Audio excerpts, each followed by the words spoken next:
Hello YouTube! Today I'm going to be showing you how to arrange this awesome patch so that you can play David Bowie's Let's Dance anytime you want to. Like a friend comes over and I'm like, hey, can you play David Bowie Let's Dance? I'm like, yeah. You just pull up my MonoMachine and then I press play. And then your friend's like, wow, that's so sick. I love Let's Dance. So anyway, this patch uses parameter locking pretty extensively. This is how you're able to get those chords that Stevie Ray Vaughan is playing, even though the MonoMachine is in mono mode. Using P-Locks also gets you very different drum parts, glissandos for the bass, accents, and just it overall creates a lot of movement and life for the patch. So first, sorry about that, first let's take a look at the chords. Now disclaimer, this song is really in B flat minor or B flat Dorian, because there are a lot of raised sixths everywhere, and but the third chord is a flat six, so I guess you can say the song has a lot of mode mixture. But when I first made this patch, I thought it would just be easier to put everything in C minor and then transpose it all down a whole step. That just ended up causing more headache and confusion than I wanted, as I was going back and forth from the piano to the MonoMachine and just constantly trying to think in two keys. But anyway. So for the sake of this video, we're going to pretend like this song is in C minor, even though the recording itself is in B flat minor. So, on to our first chord. Now, as you know, the MonoMachine can typically only play chords if it goes into poly mode. Let me unmute these other tracks. But there is a machine right here, the D Pro D Ensemble, that adds pitches above the bass note. And with some clever parameter locking, you can have a whole chorded instrument taking up a mono track. It's pretty neat. So our first chord here, just get out of this and look at this one pattern here, is a C7 sus4.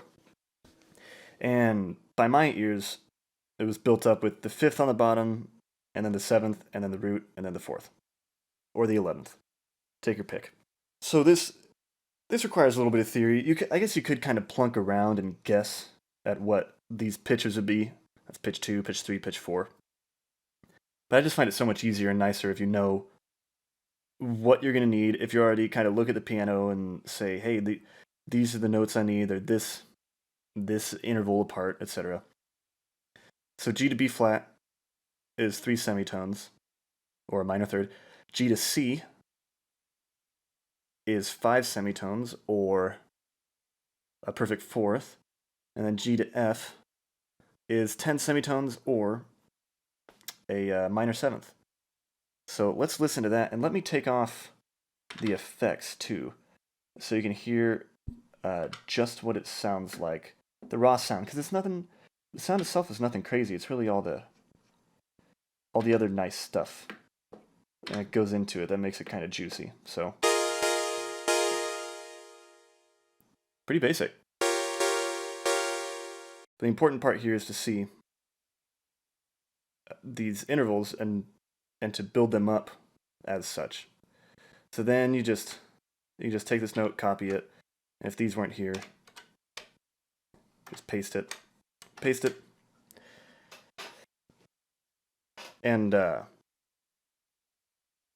you have it. That's the rhythm. Without the delay, it really brings the rhythm to the forefront. That's all Stevie Ray Vaughan did.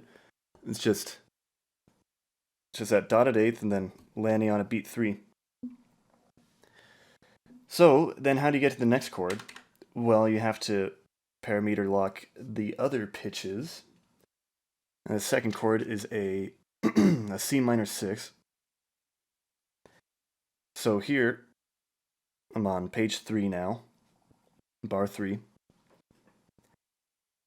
And if I hold this, you'll see the parameter locks I have in here. I have one, let's see here, one a whole step above the bass note, one a fourth above the bass note, and then one a minor 6 above the bass note, G, A, C, and E flat.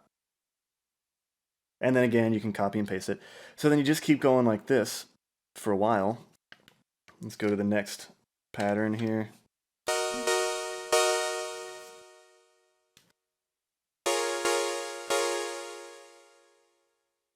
got your next chord, do the same thing. And your last chord is a C minor 7. The third page, and there it is. So it pays to know all these intervals and to really sit down and get them, because otherwise you're going to be hunting and pecking, and you'll just be using your ear and guessing, and it's more work than it needs to be. So let's go into the sound design of this. I guess I'll go back. I'll just loop both of these there, chain them. When you get all the effects going together, it sounds really nice. So again, the filter's mostly open. Just shaved off a bit of the high there. A little bit of the envelope. And I turn the delay all the way up. Now when the delay is positive, that means it's going to be panned opposite of the signal. So if the signal is to the left, then the delay is going to be to the right, which gives me the nice ping pong effect that I was looking for. So here we have this is a vibrato. LFO set to the pitch.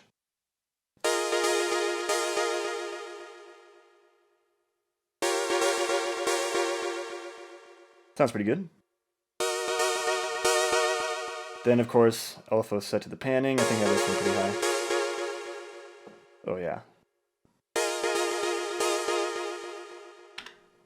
And then just a little bit on the filter.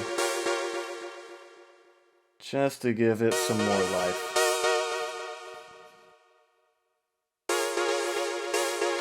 There you have it. That's how you make the pat. That's how you turn your MonoMachine into a poly MonoMachine. So let's go to the bass, which is actually the first thing I ended up making. And the bass, again, it's pretty straightforward. The only thing really worth noting is this glissando that's going to happen right here.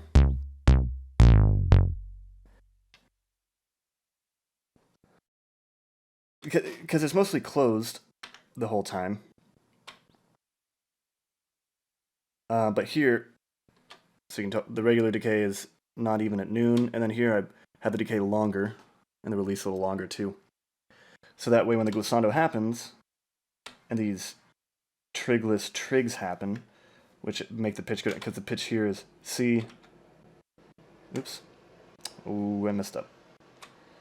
This is B flat, to an A, to a G.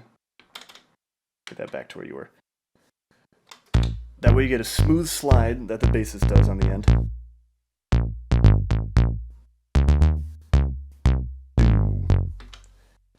Very nice.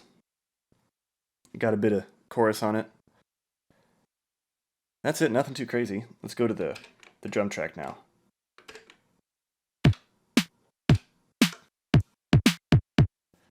I guess I'll unmute the reverb just so it doesn't sound dumb.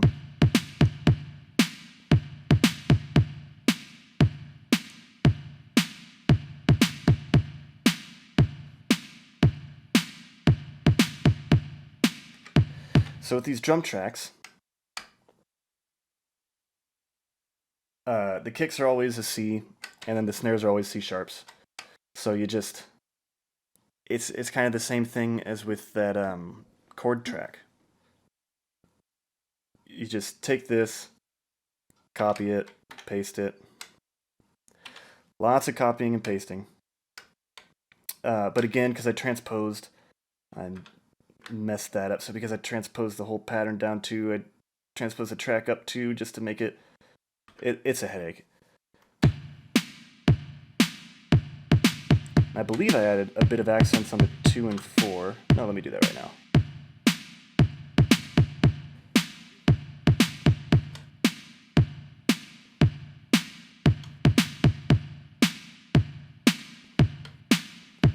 So give it just a bit of accent on the 2 and 4 by P-locking the volume. And then lastly is this track, which is the hi-hat. And the clicky clacks. Little open hat. Doesn't sound that great, but you can kind of work with what you got. So, let's see here. Oops, on the wrong track. So we have here, again, you're just changing the pitch. So here's a hi-hat, which isn't actually C, but there's weird transposition stuff happening. And then you have this start of the clicky-clacky, which I think are supposed to be castanets in the recording.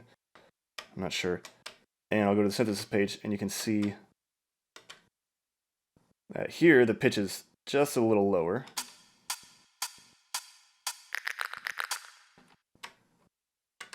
And here the pitch is a little lower again. So it's as if there's two of them being played, or three, because I guess it's three separate pitches. That way you get that effect really nicely. And I think I also threw it to the delay.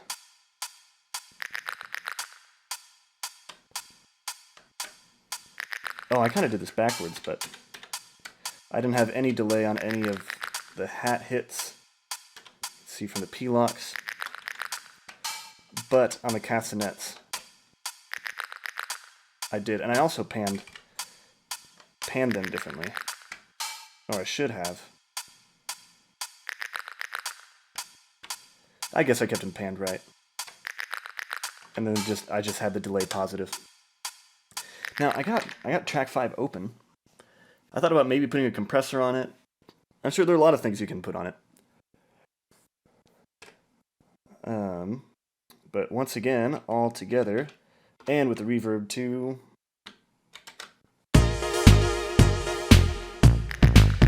You get a rockin' David Bowie track you can show your friends.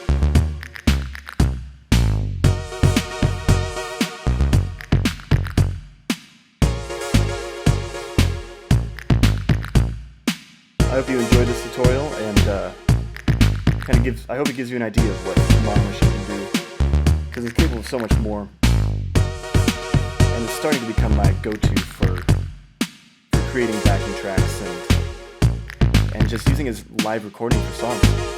Very nice. Have a good one.